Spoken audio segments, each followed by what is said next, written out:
Hey friends, so I painted this 36 by 48 painting last night at a party in Suffolk, Virginia, and this morning I'm glad to be sitting.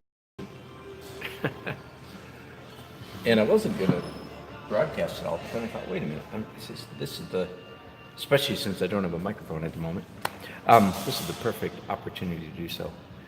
So let me turn you around. I'm sitting in a rotunda, of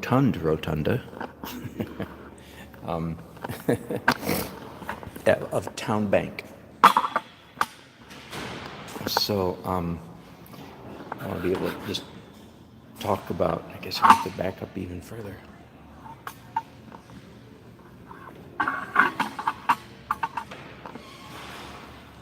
So I can just chat with you about the process of morning after painting. I'm generally happy with the painting. There are several, it was quiet in there, I promise. There are several little things that I want to correct. The biggest thing is the sky. You know, this business of doing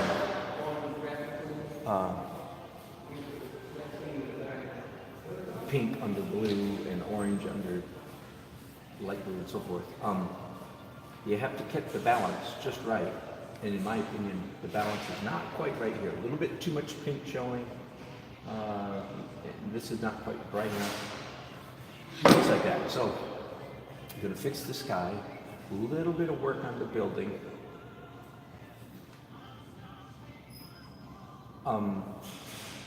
I like this part of my building. All of this is underpainting. I didn't do any oil on top, but I'm going to. Now, I have a very strange thing happening today, and I don't know what's going on. This was all glazed with liquid last night, and normally this would be bone dry this morning, but it's very tacky. So I can't glaze this because it's not dry. I'm a little, It was very wet last night, and I'm not a weatherman, but something about the dew point. It was very, very, very dewy, even when it wasn't raining. Water was collecting on stuff. I don't know if that's what it is, but I'm quite mystified because the painting is quite wet this morning. And normally, when I use a lot of liquid, it should be dry. So I can't glaze it this time as I normally would. Okay, let's get to work and let's do, I guess, the part that troubles me the most, which I think is up here, as I said, up here in the sky. I'm not going to start up there. I'm going to start in the middle of the sky. Okay, enough talking.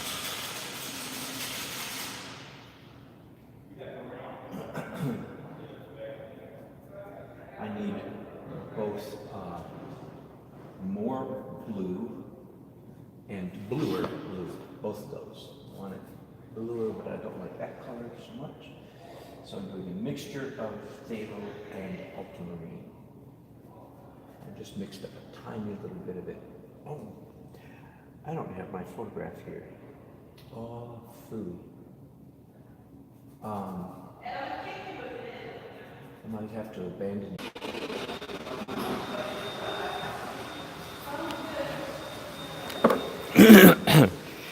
Well, by the way, again, sorry for all the technical snafus. My nice, expensive Mevo camera died, broke. I'm quite upset about that 2 days ago. And then my left home 5 days ago with 8 or 10 batteries and for my microphone, and I used them all up. And yesterday when I was traveling, I forgot to stop and buy some. So anyway, I've just got all kinds of issues going on. And when I started this broadcast a little while ago, it was quite quiet in here. Now it's quite noisy, so I'm not sure it's going to work. How do you like my my phone, my picture holder.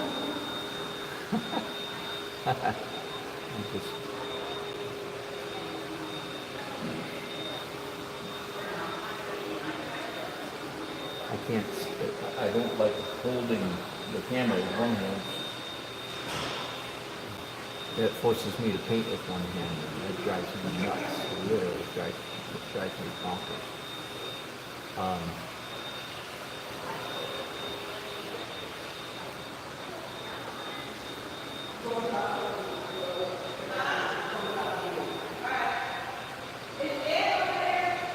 See, if I just paint, I can paint a pretty darn good tree out of my head. But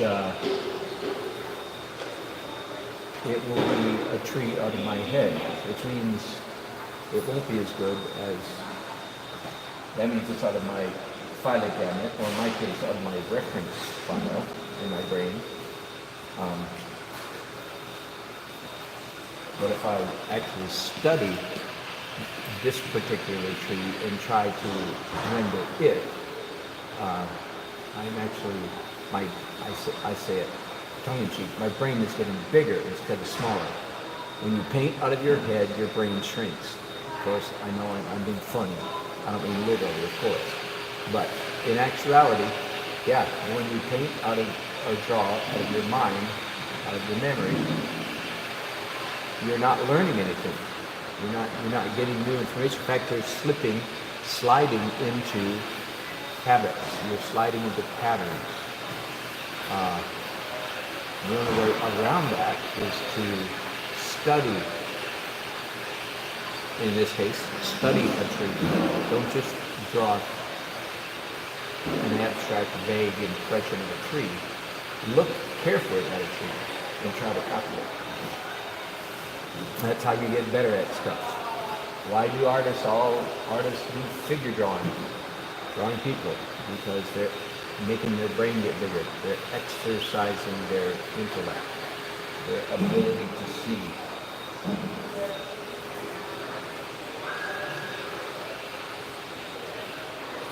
Once again, with this particular sky, I used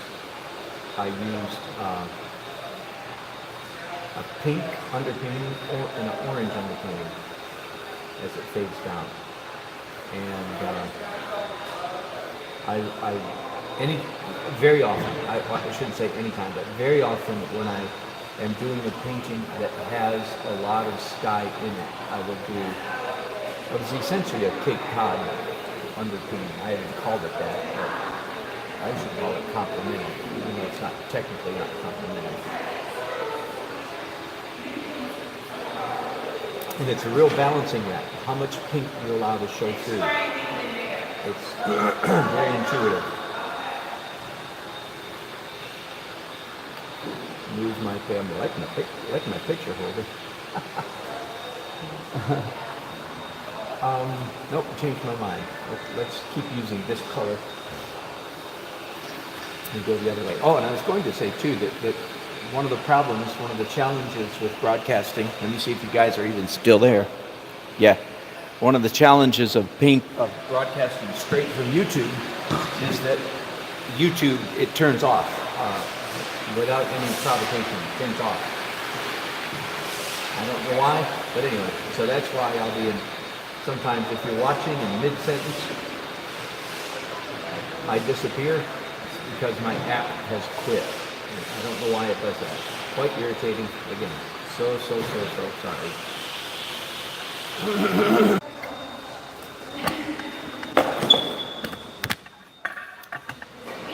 All right, it happened again. My YouTube turns off without any provocation at all. I don't know if it's my phone, if it's the internet connection, or if it's the app in my phone. I am so sorry. I'm going to use the front-facing camera then, so that I can at least glance over here and see when it's turned off. Okay, and I was talking brilliantly. I'm not going to repeat it. I ran out of gas. I was talking brilliantly about why we do the blue last, light last, always. Darks first, light last, always.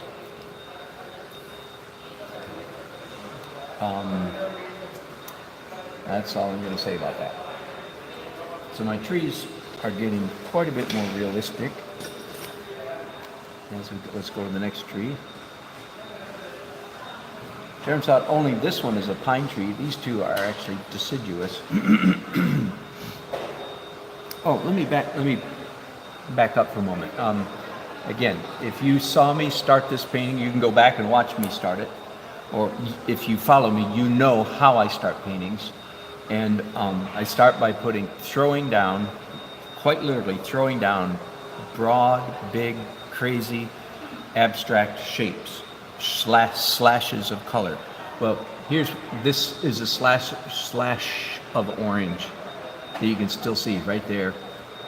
And I think a little slash of purple, I'm not sure. But this orange, do you see that? You can see it peeking through. I don't know about you, but I think that's beautiful. And that's why I do it. I don't know how my abstract shapes are going to appear in the final painting. I have no idea. I just try to do something that is contrary to what the picture is. I didn't know it was going to go through, show up in those trees like that. I'm actually holding back the blue a little bit in these areas to let that orange show through. That's why I do that. I learned years ago that the best painting happened when you were while you're trying hard to do something else is when the best painting happens, by accident. And so then I changed my method of painting to be largely, in the early stages, nothing but accident. So I create an environment where that kind of magic can happen, but I can't really force it to happen. I can just create an environment, a context, set up a number of conditions where that kind of thing might happen. And there's other places in the painting as well where my initial abstract swooshes are still showing up, but that's one of the better ones right there.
Again, my eye is going back and forth from the painting to the photograph, which is hanging just out of sight.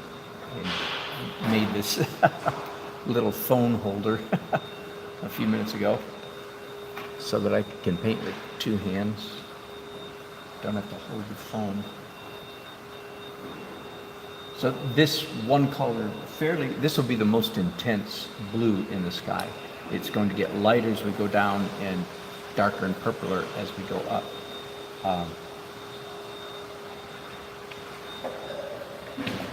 So rather than paint this blue and then lighter, I'm doing not, so I don't have to remix the paint over and over and over again. I'm painting this band of color behind all three of these trees.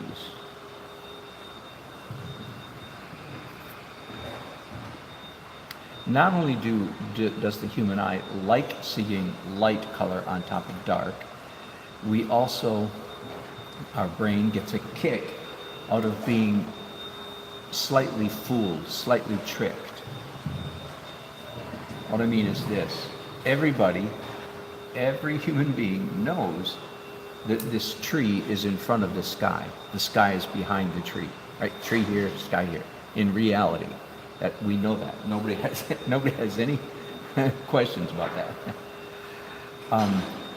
So when we paint it in reverse order, again, so a beginner painter would say, well, paint the sky first because it's back there, and then paint the tree in front of it. Correct. Wrong.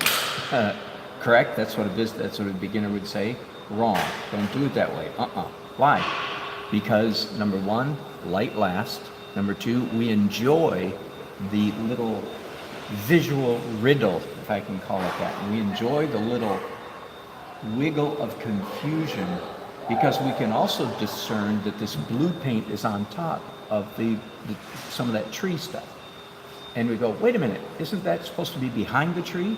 And even though that sounds like that would make us unhappy, it's quite the opposite. It actually makes us happy. Our brain, a little bit of joy juice gets released in our brain because a little split second of confusion, if you will.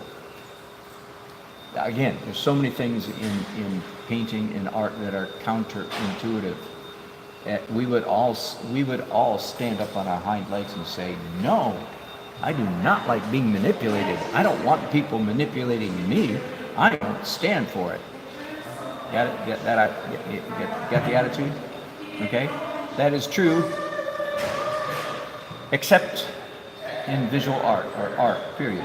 In art, we actually love. The better the artist is at manipulating the viewer, the more pleasure the viewer gets from the piece of art. So it's different. The act of, so to speak, fooling the eye of the viewer is a big part of the pleasure of painting.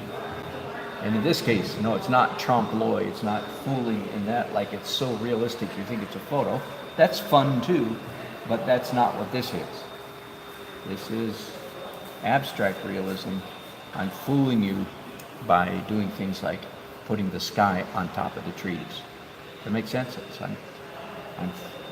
I'm fooling you, quote unquote, even though obviously I'm not. But just for that tiny split second, the brain goes, what? Oh. That was in slow motion. Our brain enjoys that little wiggle of confusion. Plus, of course, light over dark, not vice versa. Now, can you get away at all with dark over light? Yes, I wanted to point you here to this middle tree. See, I did just a few leaves escaping from the tree, and that's dark on light. So that breaks my rule. Does it make sense? That breaks the principle, violates the principle of dark over light, which we don't like. But I actually have a way I can fix that, and I will in just a few minutes, is by putting light, again, close to those dark marks, and then everything will be okay.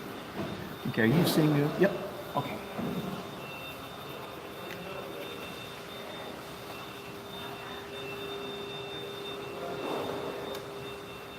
Okay. I'm trying to decide which way do I want to go here, up or down. Do I want to go lighter or darker?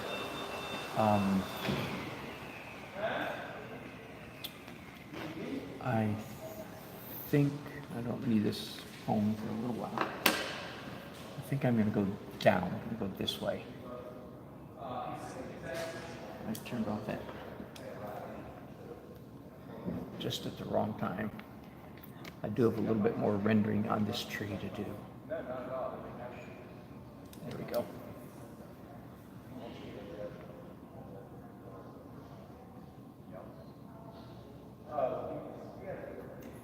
Don't tell anybody, but I was told that there was going to be breakfast here for us this morning.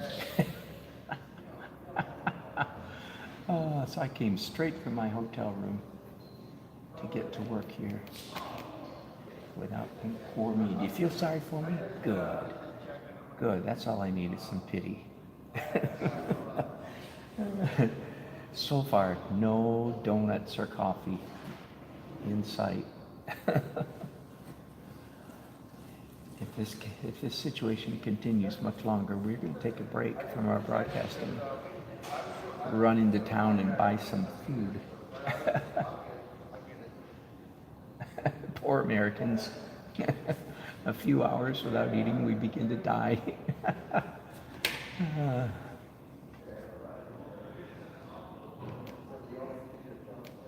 I say Americans because I just finished reading a book about India. Oh my goodness. Very sobering. Very, very sobering. Okay. How you doing? I'm doing good. All right. I'm fixing up all my mistakes from yesterday. I never seen anybody do it too. What? Yeah, isn't that crazy? Dexter's there. That's awesome. Everybody should paint with two hands. He started last night. Yeah, it's 36 of us. That was a joke about mistakes, but that's all right.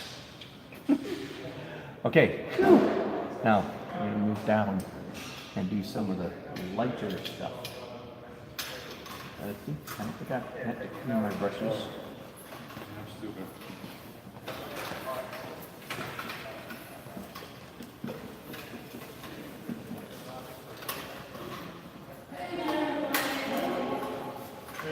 Let's see how this looks.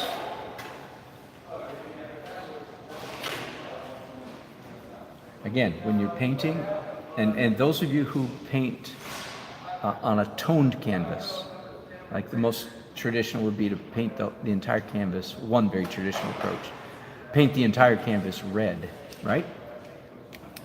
You're familiar with that school of thought? That I enjoy that very much. And in a sense, I'm sort of doing a similar thing, because it's a toned canvas. It's color underneath this color, and it's a real delicate balancing act as to how much of the underpainting is allowed to show through. Having said that, I have never ever, I don't think ever once, seen a student painter who allows enough of the underpainting to show through. Every student painter I've ever seen, they cover up too much of their toned canvas. Being aware of that tendency, I'm going to try very hard not to do that myself.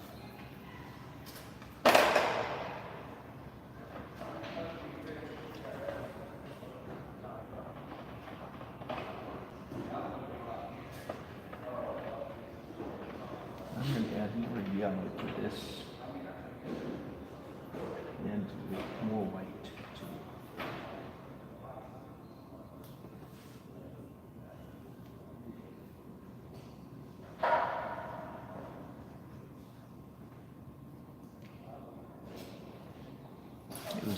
It was a gorgeous sunset last night while we were out. The sun is setting off here to our right. It's a gorgeous sunset, so I'm happy that I'm able to put a lot of drama into this sky. And anybody who was here last night would say, yep, that's exactly what it looked like, even though it didn't look like it. It did not exactly look like this, but they will remember that it was a beautiful sunset. And so that will make this painting more realistic to those people who are here.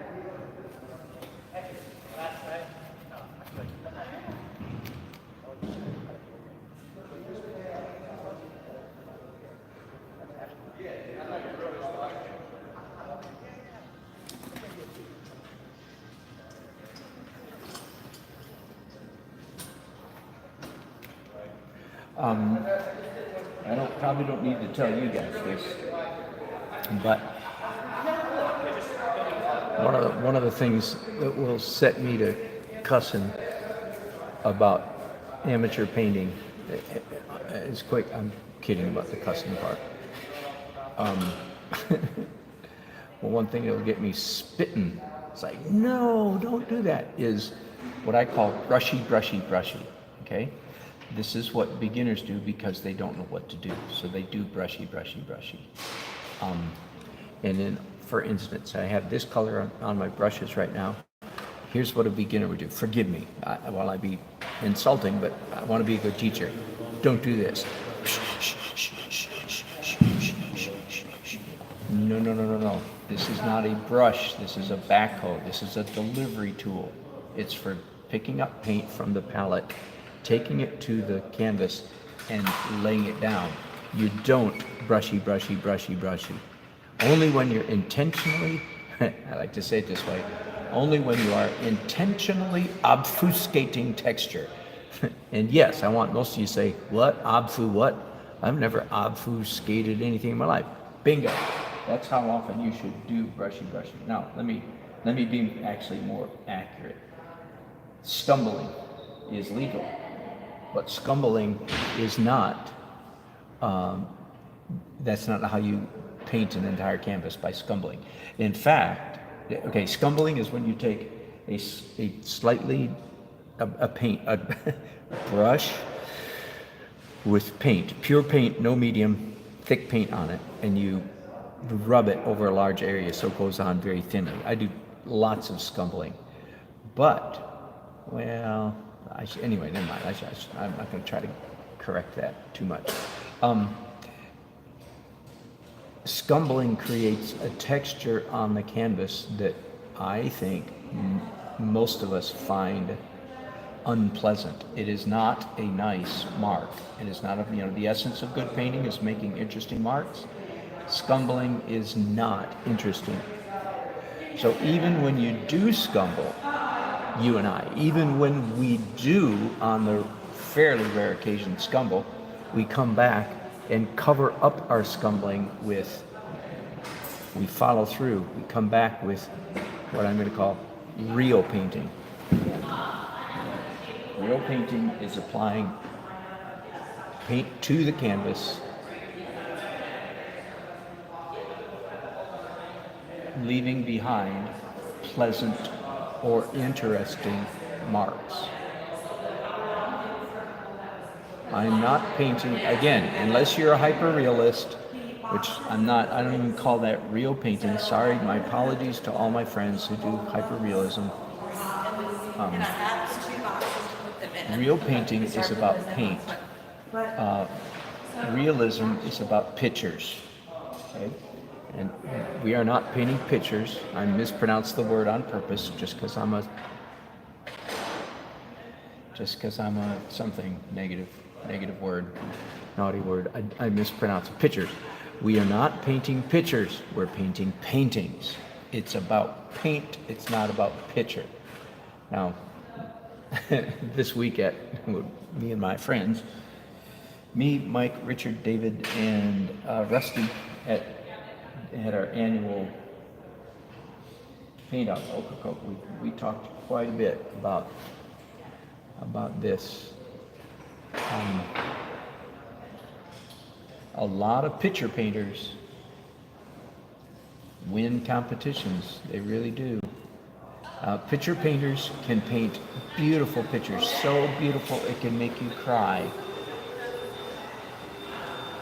But is it art? Well, yeah, okay, it's art. Is it painting? No, it's not painting. It's pictures. And again, I mispronounced instead of pictures.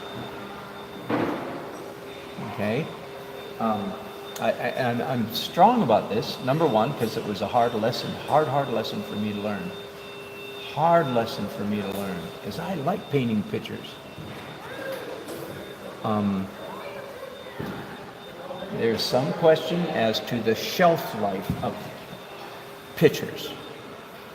Picture painters, they don't fare well in history. Now, let me back up a little bit. I'm going to get myself deeper than I want to go, perhaps.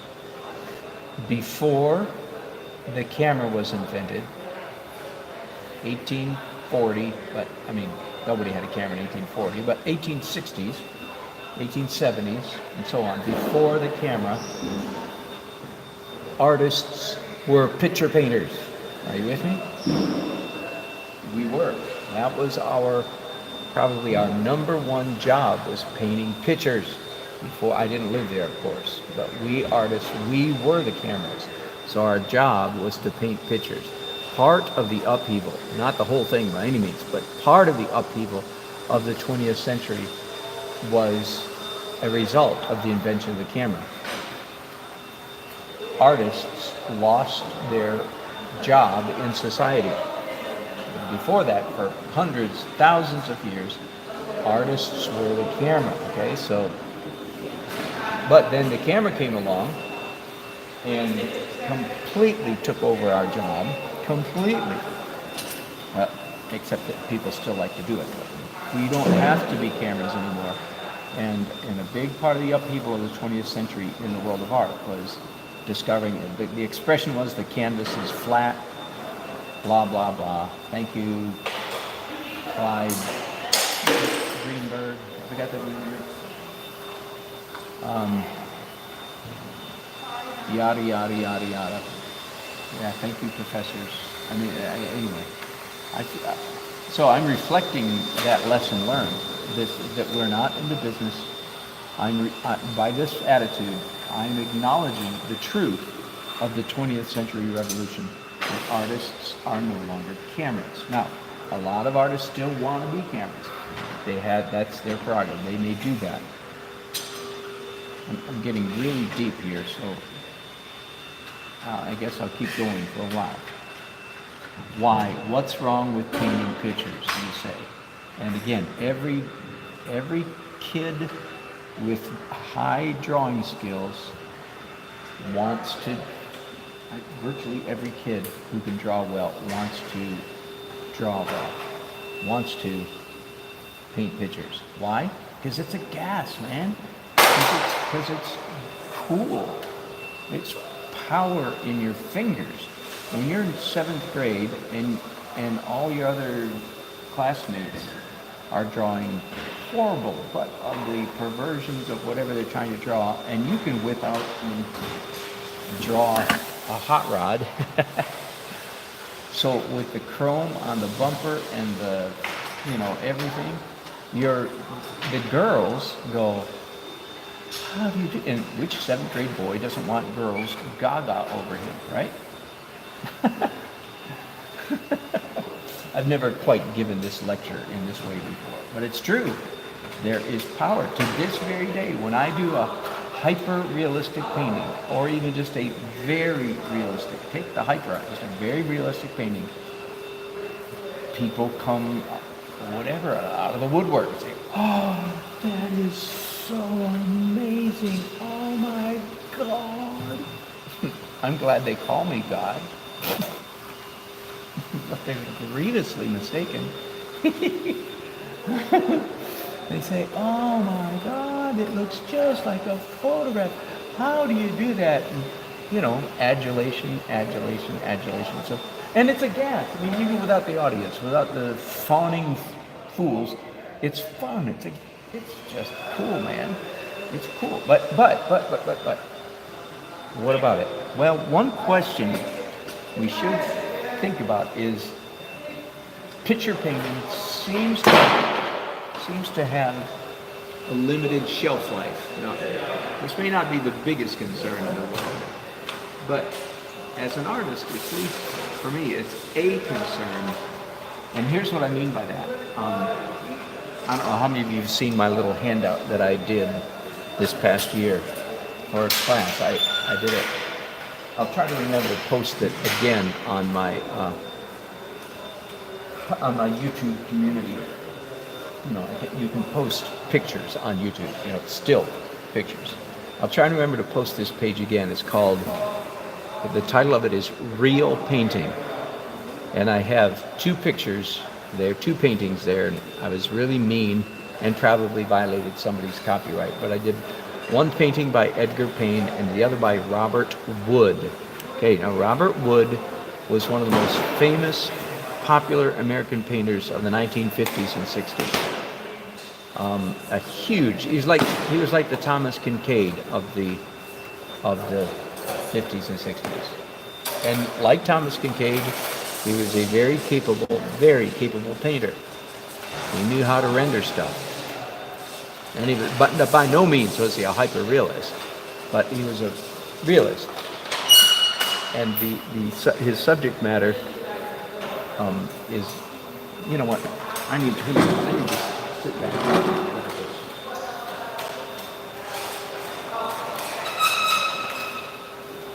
Just as I thought, I'm sitting here having too much fun talking to you guys, and I have overdone it. Doggone it. I've just overdone everything, so I'm going to come over here and soften a bunch of stuff. Anyway, so I put this handout together. And when I showed my 36-year-old daughter, who's very bright, very intelligent, gifted daughter, who, like all my kids, when she saw the Robert Wood, she said, "Ooh, thrift store, Goodwill, thrift store." That's the kind of stuff you see. And she was right. It looks old-fashioned. It looks dated. It looks dowdy. It looks like something you see, you know, in your great-grandmother's house before she passed away. And when you looked at it, you kind of went, "Ooh, creepy." Because it reflected an era, reflected an age, reflected the same thing's going to happen to Thomas Kincaid paintings. They were very much in style while they were in style, but they're going to go out of style, and people will go, "Ooh, thrift store." That's my guess, and that's too bad. But anyway, I wish I didn't think that about Thomas Kincaid paintings, but I do. Time will tell. I'll live. If I live a normal lifespan, I'll live to see if I'm right about this. I may already be happy. Okay, so there was a Robert Wood picture of a Robert Wood painting. It looked like a thrift store. There was also a picture of Edgar Payne, who is a real painter, what I call a real painter. And it looks as fresh and pertinent, relevant today as it did the day he painted. Okay, that's enough of that much. In fact, I need to take a break. I've been, as I said, I've had too much fun with my nose too close to this painting for too long. And I've overdone the detail just a little bit. I'm coming in here now with a lighter blue. And more variety in the sky color. But that'll do. I'll bring you in again later today maybe when I'm finishing this up. Thanks for watching. Hope it's been entertaining and informative. This is my face. Sorry if you're disappointed. I hope my paintings are better looking than my face. No problem.